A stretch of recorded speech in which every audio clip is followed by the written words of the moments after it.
Robert had been fixing the lights in Millbrook for 30 years. 30 long years of climbing poles in the freezing rain, crawling through tight spaces that made his knees scream, and answering emergency calls at 3 in the morning. He was 52 now and his body showed every year of it. The scars on his hands told stories of burns and cuts, of wires that bit back and tools that slipped. But he never complained. This was his town, and these were his people. Every morning, Robert would drive through the streets of Millbrook and see his work everywhere. The streetlights that guided people home safely at night. The power lines that kept businesses running. The backup systems at the hospital that he had installed himself, checking them every month like clockwork. He knew this town's electrical system better than he knew his own home. He could tell you which transformer was installed in 1967 and which junction box would need replacing soon. He remembered every upgrade, every emergency fix, every late night spent keeping the lights on. But things started changing about a year ago. The town council hired a new city manager, a young guy named Patterson who came from a big city with fancy ideas about efficiency and modernization. Patterson walked around with his tablet, talking about smart grids and automated systems. He brought in consultants who had never spent a day in Millbrook, but somehow knew exactly what the town needed. They looked at Robert like he was a piece of old equipment that should have been replaced years ago. The first sign of trouble came during a budget meeting. Robert had put in a request for new equipment and training for his small team. They needed it badly. Some of their tools were older than the junior guys on the crew, but Patterson shot it down without even looking at the details, said they needed to trim unnecessary expenses. Robert tried to explain that maintaining a 70-year-old power grid wasn't something you could do on the cheap. But Patterson just smiled that practiced smile and said they would discuss it later. Later never came. Then they started bringing in outside contractors, big companies from the city with shiny trucks and expensive equipment. Patterson said it was about getting fresh perspectives, but Robert knew what it really meant. They were pushing him out, one decision at a time. The contractors would come in for jobs that Robert's team had been handling for decades. They would ask Robert questions, pick his brain about the system, then take the credit for the work. Robert watched his team get smaller as guys were reassigned to other departments. Tom, his assistant who had worked with him for 15 years, looked miserable every day. The worst part was the meetings. Robert had to sit through endless presentations where engineers half his age explained basic concepts to him like he was a child. They would propose changes to the system without understanding how everything connected. Robert would raise his hand, try to explain why their plan wouldn't work with Millbrook's unique setup, and they would nod politely before ignoring him completely. It was like being invisible. After 30 years of keeping this town running, he had become nothing more than an obstacle to their progress. His wife Linda could see it eating away at him. Every evening he would come home a little more defeated. She would make dinner and try to cheer him up, reminding him of all the good he had done. But Robert felt like he was watching something he had built with his own hands get torn apart piece by piece. The system he knew so well was being changed by people who didn't understand it. And when things went wrong, as they inevitably would, he knew who would get the blame. The breaking point came on a Thursday afternoon. Patterson called Robert into his office with two of the outside engineers. They had drawn up a plan to reorganize the entire utilities department. Robert's position was being eliminated. They were creating a new structure where the contractors would handle most of the major work, and the remaining city employees would just handle basic maintenance. They called it streamlining. Robert called it what it was, a complete dismissal of everything he had dedicated his life to. Patterson offered him a different position, a supervisor role for street maintenance. It was technically the same pay grade, but Robert would be managing the guys who fixed potholes and trimmed trees. Nothing wrong with that work, but it wasn't what he had spent 30 years learning to do. It was a polite way of pushing him aside. They wanted him gone, but they didn't want the bad publicity of firing a 30-year employee. Robert sat in that office and felt something break inside him. He looked at Patterson's smooth, confident face. He looked at the engineers who probably couldn't tell you the difference between a transformer and a circuit breaker. And he realized that he was done fighting.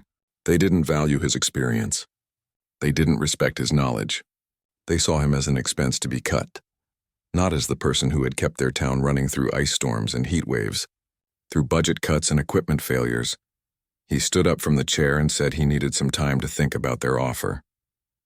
but he already knew what he was going to do. He walked back to his small office, the one he had occupied for 20 years, and started clearing out his desk. There wasn't much to pack. A few personal tools, some photos, a coffee mug his team had given him on his 25th anniversary. 3 decades of work fit into a single cardboard box. Tom found him as he was leaving. The younger man looked panicked. He asked Robert what was happening, if the rumors were true. Robert just put a hand on his shoulder and told him to take care of himself. He wanted to say more, wanted to warn Tom about what was coming, but the words wouldn't come. He was too tired, too hurt. That evening, Robert sat at his kitchen table and typed out a resignation letter on his laptop. It was simple and professional. No angry words, no dramatic speeches. Just a statement that after 30 years of service, he was retiring effective immediately. He thanked the town for the opportunity and wished them well. Linda read it over his shoulder and asked if he was sure. Robert nodded. He had never been more sure of anything. The next morning, he emailed the letter to Patterson and the town council. Then he turned off his work phone and put it in a drawer. For the first time in 30 years, he wasn't on call. If a transformer blew, if a power line came down, if the hospital had an emergency, it wasn't his problem anymore. The thought should have brought relief, but instead it just felt empty. Robert spent the next few days in a fog. He would wake up at his usual time, then remember he had nowhere to go. He started taking on small jobs, helping neighbors with electrical work, fixing outlets and installing ceiling fans. The work was simple, almost boring compared to what he was used to, but at least people appreciated it. They thanked him, paid him fairly, and treated him with respect. It was more than he could say for the town he had served for 3 decades, but at night he would lie awake and worry. He knew that system inside and out. He knew its weaknesses, its quirks, the patches and fixes that held it together. He knew which parts were barely hanging on, which areas needed careful monitoring. The contractors didn't know any of that. Patterson didn't know any of that. And Robert had a terrible feeling that they were going to find out the hard way just how much they had lost when they pushed him out. The first call came on a Monday morning, just 3 days after Robert had sent in his resignation. He was sitting on his back porch drinking coffee and trying to figure out what retired life was supposed to look like. His phone buzzed with a number he recognized immediately. It was Tom, his former assistant. Tom's voice was tight with stress. The industrial park on the east side of town had lost power. A transformer had blown, taking out electricity to 12 businesses. The contractors had been called in, and they were standing around the site with all their fancy equipment, but they couldn't figure out how to fix it. Tom said they had been there for 6 hours already, and the business owners were losing their minds. Robert listened quietly, sipping his coffee. Part of him wanted to jump in his truck and head over there. He knew exactly which transformer Tom was talking about. He had serviced it dozens of times. It was a tricky one, connected to an older section of the grid that required a specific approach. But he stayed in his chair. This wasn't his problem anymore. He told Tom he was sorry, but he couldn't help. There was a long silence on the other end before Tom hung up.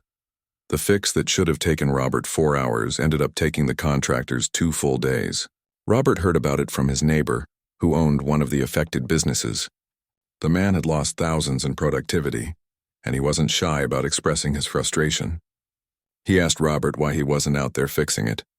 Robert just shook his head and said he didn't work for the town anymore. His neighbor looked at him like he had just said something in a foreign language, but that was just the beginning. A week later, the problems at Jefferson Elementary School started. Robert's granddaughter went there, and his daughter called him in a panic. The school's electrical system was acting crazy. Lights would flicker and dim randomly. Computers would shut off without warning. The principal had sent the kids home early twice because they couldn't guarantee the building was safe. The contractors came and replaced some circuit breakers. Then they replaced some wiring. Then they brought in specialists too. O checked the main panel, but the problem kept getting worse. Robert knew what it was without even seeing it. Jefferson Elementary was built in 1958, and it had a grounding issue that he had been managing with careful monitoring and specific adjustments. It wasn't something you could see on a diagnostic tool. It was something you had to know about, had to understand from years of experience with that particular building. Tom called him again, more desperate this time. He explained what was happening at the school and asked if Robert had any idea what might be causing it. Robert closed his eyes and felt the weight of responsibility pressing on him. These were kids. His own granddaughter was in that building. But he had walked away for a reason. He told Tom to check the grounding system in the northwest corner of the building, where the original construction met the 1987 addition. Then he hung up before Tom could ask more questions. The problems kept multiplying like weeds. Traffic lights at the busiest intersection downtown started malfunctioning. They would get stuck on red in all directions, causing massive backups during rush hour. Then they would suddenly all turn green, creating dangerous situations. The contractors installed new controllers, but the issue persisted. Robert drove through that intersection one morning and had to suppress the urge to pull over and fix it himself. He knew the timing system had a quirk that required manual calibration, something the automated systems couldn't detect. The water treatment plant reported electrical issues. Nothing major at first, just some irregularities in the pumps and filtration systems. But Robert knew that plant better than almost anywhere in town. He had practically rebuilt its electrical infrastructure 15 years ago. If there were irregularities, it meant something deeper was going wrong. Water treatment wasn't something you could mess around with. That plant served 18,000 people. Then the hospital called the utilities department. Their power was fluctuating, causing sensitive medical equipment to shut down unexpectedly. The backup generators would kick in, but the constant switching was hard on the equipment and terrifying for patients. The hospital administrator made it clear that if the problem wasn't fixed immediately, people could die. Robert heard all of this through the grapevine. Millbrook was a small town and news traveled fast. People started recognizing him at the grocery store, at the gas station, asking him what was going on with the power. Some of them didn't even know he had quit. They just assumed he was working on fixing everything. When he told them he didn't work for the town anymore, they looked shocked. A few of them asked why he would leave when the town clearly needed him. That question haunted Robert. Why had he left? Was it pride? Was it hurt feelings? He had given 30 years of his life to Millbrook, and they had tossed him aside like yesterday's garbage. He had earned the right to walk away, but watching the town struggle, watching systems he had maintained for decades start to fail, it ate at him. Linda could see the internal war he was fighting. She would catch him staring out the window, lost in thought. One evening, as they were washing dishes together, she asked him what he was going to do. Robert didn't have an answer. He felt torn in half. Part of him wanted to stay away, to let Patterson and his contractors learn their lesson the hard way. But another part of him, the part that had spent 30 years keeping people safe and comfortable, couldn't just turn off. The thing that made it worse was knowing that all of these problems were connected. To the contractors, they looked like separate issues. A transformer here, a grounding problem there, some faulty traffic lights somewhere else. But Robert could see the pattern. The grid in Millbrook wasn't like the modern systems in big cities. It was a patchwork, layers built on top of layers over 70 years. Robert had been the one maintaining that patchwork, understanding how all the pieces fit together, knowing which parts were fragile and needed careful attention. Without that knowledge, the contractors were just guessing. They would fix the obvious problem, but they didn't understand the underlying connections. It was like trying to repair a watch while only looking at one gear at a time. You might get that gear working, but you had no idea how it affected the rest of the mechanism. Tom started texting Robert instead of calling. Short messages asking specific questions. Robert would answer some of them, the ones that seemed most urgent. He told himself he was just helping Tom, not the town, but he knew he was lying to himself. Every answer he gave was a small surrender, a crack in the wall he had built between himself and his old life. 2 weeks after Robert had resigned, he was working in his garage when his phone rang. It was an unknown number. He almost didn't answer, but something made him pick up. It was Helen, the woman who ran the community center. Her voice was shaking. The center housed the town's emergency shelter, and they had 20 elderly residents living there temporarily, while their assisted living facility underwent renovations. The power at the center kept cutting out, and with the cold snap they were experiencing, it was becoming dangerous. Robert stood in his garage, phone pressed to his ear, tools spread out on his workbench. Helen was crying now, asking if there was anything he could do. These were the most vulnerable people in town, and they were at risk because of electrical problems that Robert could probably fix in an hour. He looked around his garage at all the tools he had collected over 30 years. Each one had a story, a memory of a problem solved or a crisis averted. He thought about Patterson sitting in his office with his tablet, probably blaming Robert for not leaving better documentation.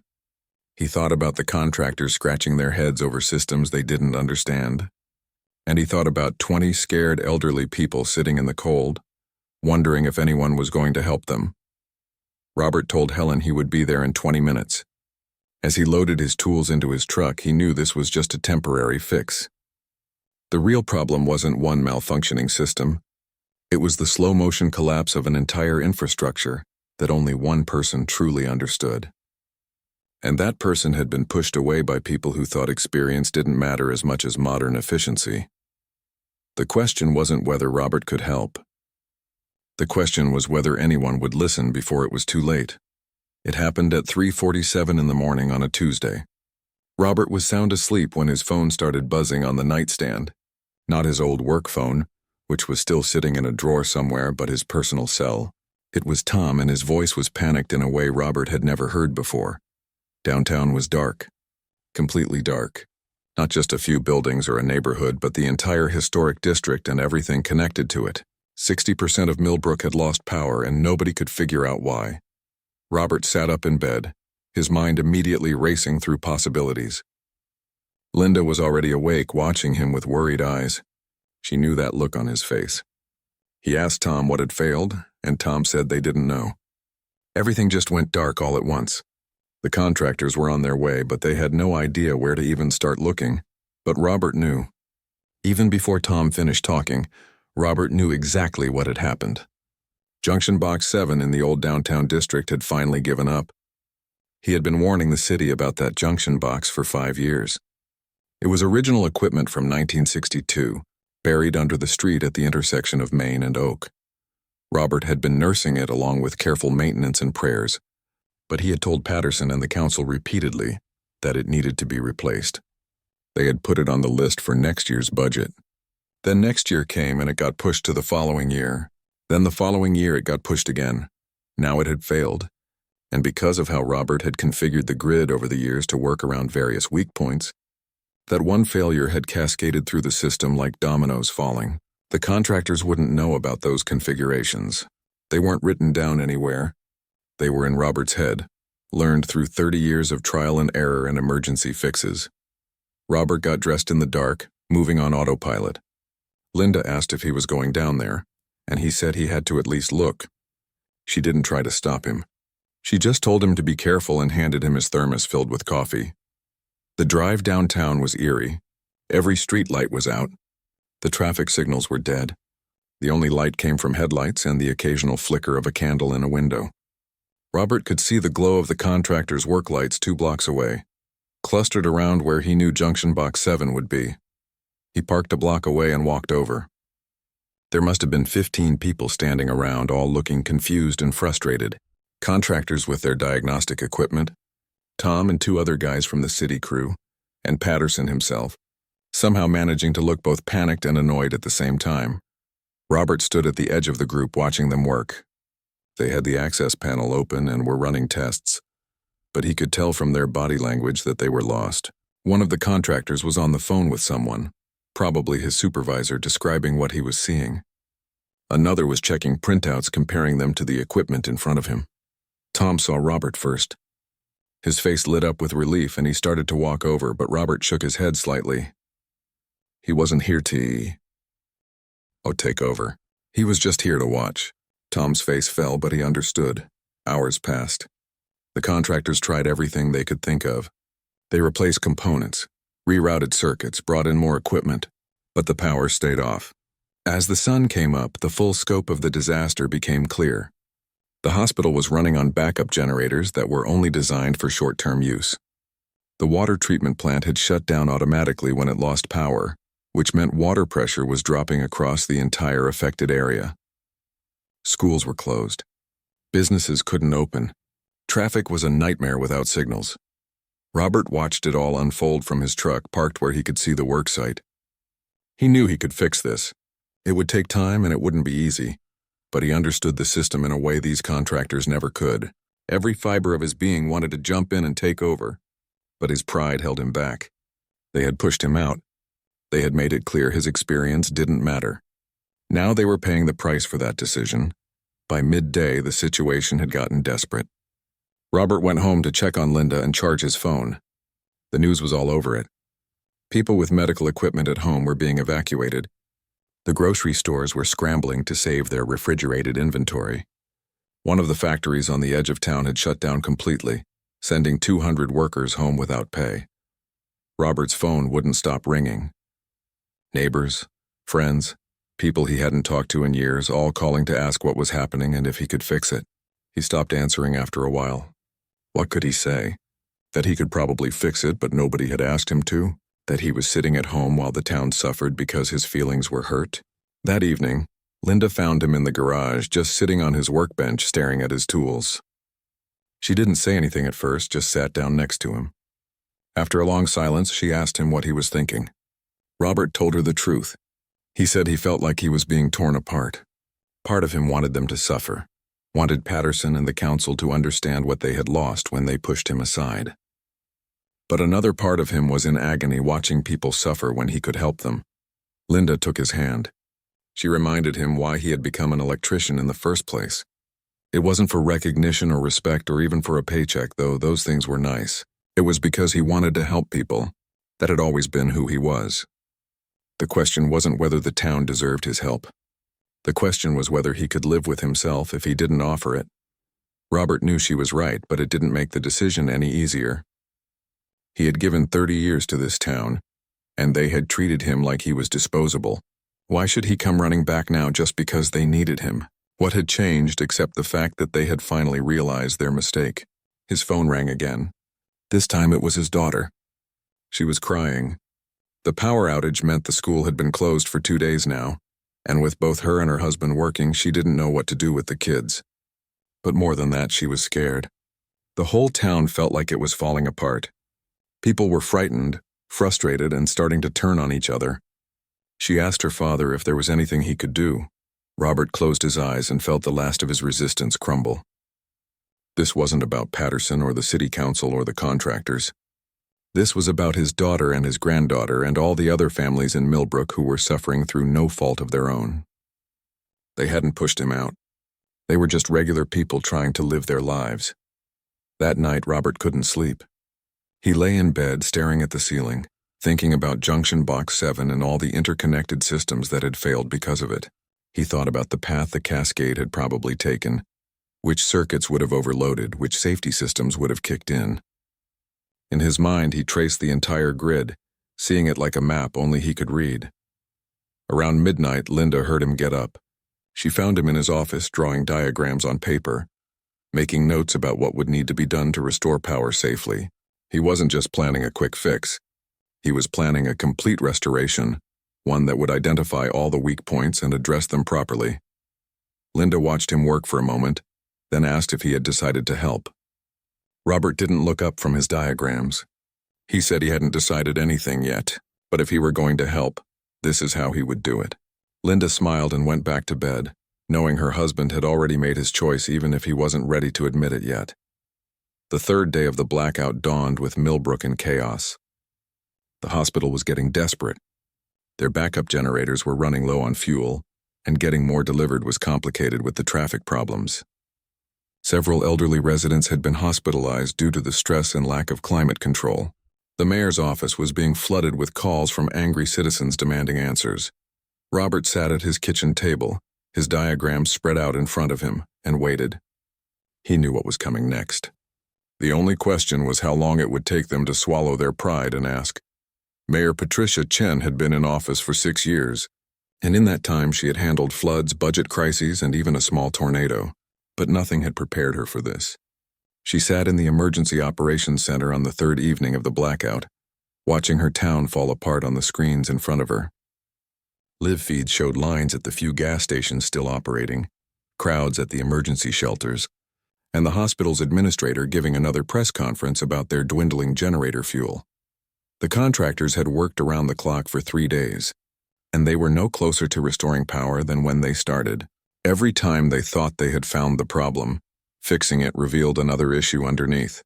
It was like peeling an onion, except each layer made things more confusing instead of clearer. The lead contractor had finally admitted what Patricia already knew.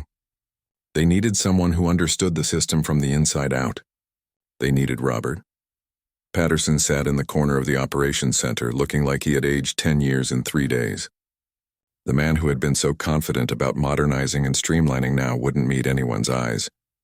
Patricia had already made the decision to suspend him pending a full review, but that could wait. Right now she had to fix the immediate crisis. She looked at the address written on the notepad in front of her. Elm Street. She had driven past Robert's house 100 times over the years, probably waved at him from her car without even realizing who he was. That was the problem, wasn't it? He had been invisible until he was gone. They had all taken him for granted, assumed the lights would always work because they always had. Patricia stood up and grabbed her coat. Her assistant asked where she was going, and she said she had something she needed to do. The drive to Elm Street took 15 minutes, and she spent every second of it rehearsing what she would say. But when she pulled up in front of Robert's modest house, all her prepared speeches evaporated. She could see him through the window, sitting at his kitchen table with papers spread out in front of him. Even from outside, she could tell he was working on something related to the power grid. The sight made her feel even worse. He was preparing to help, even after everything they had done to him. Patricia got out of her car and walked up the path to his front door. Several neighbors were outside, and she could feel their eyes on her. Everyone knew who she was. Everyone knew why she was here. She rang the doorbell and waited, her heart pounding harder than it had in years. Robert opened the door, and for a moment they just looked at each other. He didn't seem surprised to see her. His expression was neutral, guarded. He asked if she wanted to come in, but Patricia shook her head. What she needed to do required witnesses. This couldn't be a private conversation behind closed doors. She looked at this man who had kept her town running for 3 decades. She saw the calluses on his hands, the tired lines around his eyes, the way he stood like someone who had carried heavy burdens for a long time, and she realized that no amount of political skill or smooth talking would fix this. Only the truth would work. Patricia took a deep breath and did something she had never done in her entire political career. She knelt down on Robert's front porch.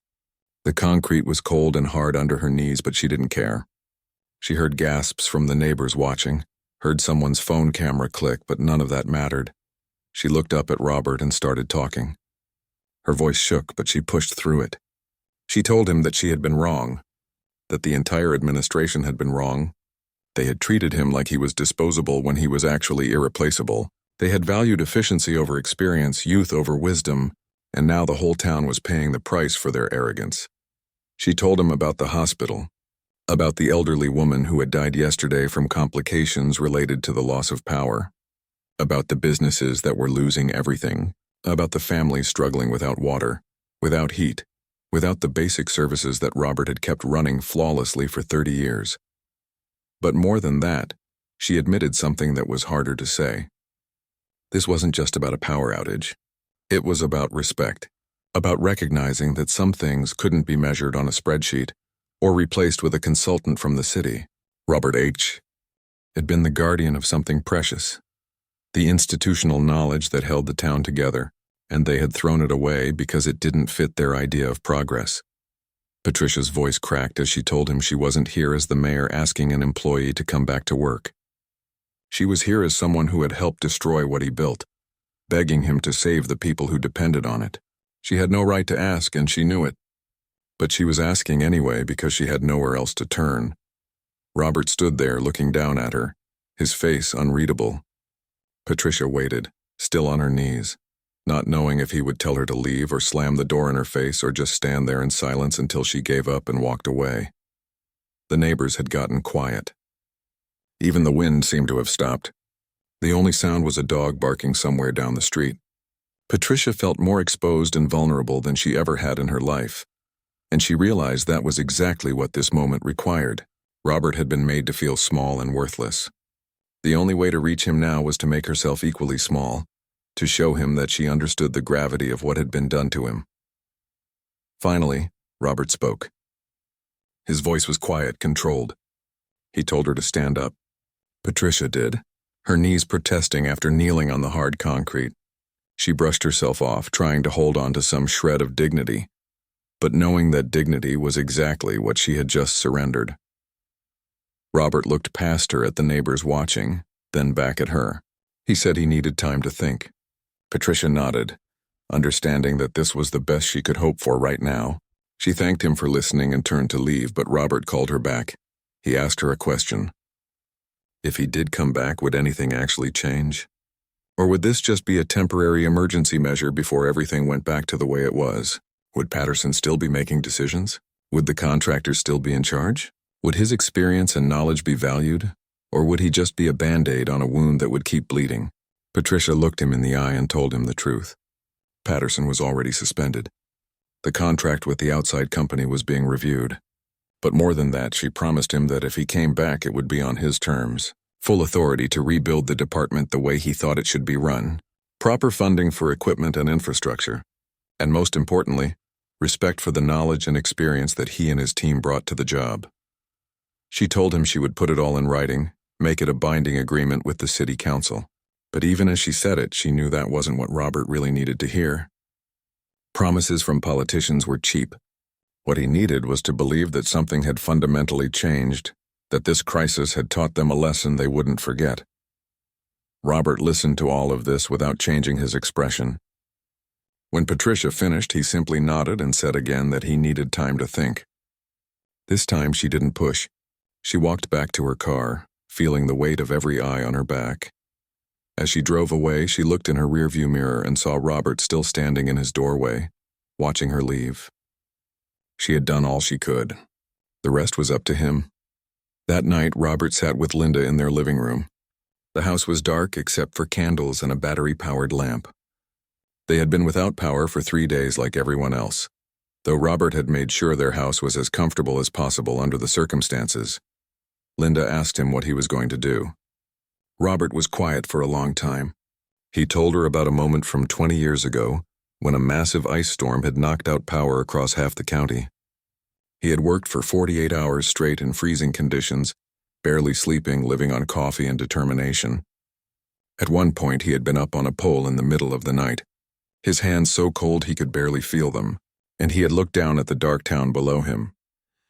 He told Linda that in that moment he had understood why he did this work. It wasn't about the paycheck or the recognition. It was about being the person standing between chaos and order, between darkness and light. It was about knowing that when he finally got the power back on, families would be warm again, kids would stop crying, and life would return to normal. That feeling had carried him through 30 years of hard work and little recognition. But somewhere along the way, he had forgotten it. He had let the politics and the hurt feelings and the bruised ego cloud what really mattered. Linda squeezed his hand and said she would support whatever he decided. But she reminded him that he wasn't just helping the mayor or Patterson or the city council. He was helping Mrs. Rodriguez down the street who was diabetic and needed her medication refrigerated. He was helping the family with 3 small kids who were scared of the dark. He was helping everyone who had never even known his name but whose lives depended on the work he did. Robert sat in the darkness and made his decision. Robert didn't sleep that night. He sat at his kitchen table until the early hours of the morning, looking at the diagrams he had drawn, thinking about everything that had happened. Around 3 in the morning, he made his decision. Not because the mayor had knelt on his porch, not because of promises about authority or funding. He made his decision because somewhere in the darkness, there was a kid scared of the shadows, an elderly person struggling without heat, and a community that needed someone who understood how to hold things together. At 6 in the morning, he called Tom. His former assistant answered on the first ring like he had been waiting by the phone. Robert told him to meet him at the utilities building in 30 minutes and to bring the rest of the old crew. Tom's voice broke with relief as he said he would be there. Robert loaded his truck with tools he had collected over 3 decades. Each toolbox, each piece of equipment had a story. The voltage tester he had bought with his first paycheck, the wire strippers that had been a gift from his mentor, the heavy-duty flashlight that had seen him through countless emergencies. He was bringing more than just tools. He was bringing everything he had learned, everything he knew, everything he was. When he pulled up to the utilities building, Tom was already there with 5 other guys from the old crew. They looked exhausted from 3 days of watching the contractors struggle, but their faces lit up when they saw Robert. Nobody said much. They didn't need to. These men had worked alongside Robert for years. They understood what his presence meant. Robert laid out his conditions before they went any further. He wasn't coming back as just another employee who could be pushed around or ignored. He needed full authority over the electrical infrastructure. He needed a real budget to fix things properly, not just patch them up. And he needed everyone, from the mayor down to the newest contractor, to understand that experience and knowledge weren't old-fashioned concepts to be replaced. They were the foundation that everything else was built on. Tom assured him that the mayor had already started the paperwork. Patterson was gone. The city council had held an emergency meeting the night before and agreed to all of Robert's terms. They didn't have a choice, but Robert could see in Tom's eyes that it was more than just desperation. The whole town had learned something these past 3 days. They started work before the sun came up. Robert didn't go to Junction Box 7 first, even though that's where the contractors had been focused. Instead, he went to 3 other locations that nobody else would have thought to check. He knew the cascade pattern, knew which systems would have been stressed by the initial failure. He needed to secure those points before attempting to restore main power, or the whole thing would just fail again. The contractors arrived around 7, looking confused about why Robert was working at a substation 2 miles from the main failure point. Their supervisor started to say something, but Tom cut him off. Robert was in charge now, and they could either help or stay out of the way. The supervisor looked like he wanted to argue, but after 3 days of failure, he just nodded and asked what Robert needed them to do. This was the moment that defined what came next. Robert could have been petty. He could have made them feel small the way he had been made to feel small, but that wasn't who he was. Instead, he started explaining what he was doing and why. He turned the crisis into a teaching moment, showing them the quirks and connections that made Millbrook's grid unique. The contractors had good equipment and solid training. What they lacked was context, the years of accumulated knowledge about this specific system. As Robert worked, he shared that knowledge freely. He showed them the modifications he had made over the years and why each one had been necessary. He pointed out the warning signs they should watch for in different parts of the grid. One of the younger contractors asked why this stuff wasn't written down anywhere. Robert smiled for the first time in days and said he had been asking himself the same question. Starting today, he was going to document everything. He was going to create detailed maps and guides and training materials so that his knowledge didn't die with him. The town had learned a hard lesson about what happened when institutional knowledge walked out the door. Robert was going to make sure it never happened. Ned again. By noon, Robert had secured the stressed points in the system. Now came the hard part. He had to trace the cascade backwards, finding each failure point and either fixing it or working around it. It was like solving a puzzle where you couldn't see all the pieces, and some of them had changed shape since the last time you looked. He worked methodically, moving from one location to another, his crew and the contractors following his lead. At each stop, he would assess the damage, explain what needed to be done, and then execute the fix with the precision that came from 30 years of experience. Sometimes the fix was simple. Sometimes it required creative solutions that only someone who truly understood the system could devise. The mayor showed up around 2 in the afternoon. She didn't make a big speech or get in the way. She just quietly brought food and coffee for everyone working, then sat in her car watching them work. Robert appreciated that. She understood that this wasn't about photo opportunities or publicity. This was about doing the hard work of fixing what had been broken. As the afternoon wore on, Robert could feel the system starting to come back to life under his hands. It wasn't dramatic. There was no single moment where everything suddenly worked. Instead, it was a gradual restoration, section by section, circuit by circuit. Each small victory brought them closer to getting the whole town back online. By 6 in the evening, they had restored power to the hospital. The relief on everyone's faces was visible. The backup generators could finally be shut down, and critical medical equipment could operate normally again. The hospital administrator came out personally to shake Robert's hand, tears in her eyes as she thanked him. They worked through the night. Robert was running on coffee and determination, but he refused to stop until the job was done.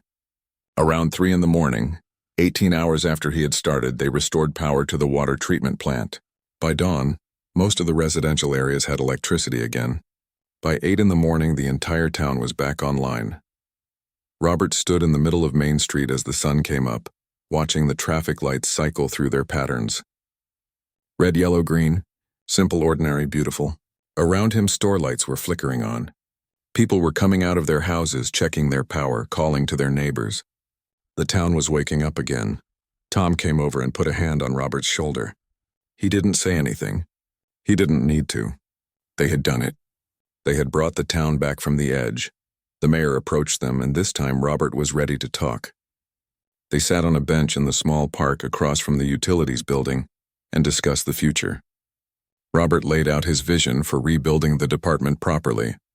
Training programs, documentation systems, infrastructure upgrades that had been needed for years. The mayor listened to everything and agreed to all of it, but more than that, they talked about what had gone wrong.